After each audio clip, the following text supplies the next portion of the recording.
50,000 বছরের রাস্তা হবে যার যার কবর থেকে হাসরের মাঠ। ফুলচেরাতের পুল হবে 30,000 বছরের রাস্তা। আমার উম্মত গুলো কিভাবে রে পায়ে হেঁটে তারা অতিক্রম করবে? বন্ধু নবী এমনি এমনি কাঁদেনি রে, নবী জানিয়ে দিয়েছে কাল কিয়ামতের ময়দানে উম্মত গুলো খালি পায়ে থাকবে, মাটি তো তামা থাকবে। ও বন্ধু, তাদের শরীরে কোনো পোশাক থাকবে না, উলঙ্গ অবস্থায় থাকবে।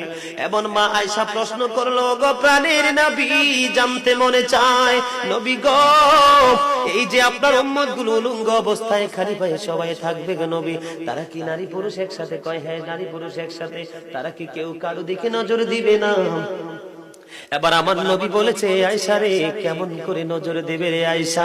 বন্যার পানি যেমনি প্রবল বেগে বৃদ্ধি পেয়ে পৃথিবীর মানুষগুলোকে গ্রাস করে ফেলে, কাল কিয়ামতের দিন এই জাহান্নামের আগুন মানুষের দিকে বন্যার মতো প্রবল বেগে ছুটে এসে মানুষকে ঘিরে ফেলবে। এত ভয়ঙ্কর হবে রে আয়েশা কেরা, এত ভয়ঙ্কর হবে আশুরের দিন, এত ভয়ঙ্কর হবে সেই দিন। আর সেদিন এত বিপজ্জনক হবে, একটা পুরুষ আর একটা নারীর দিকে তাকাইবার মতো সুযোগ থাকবে না।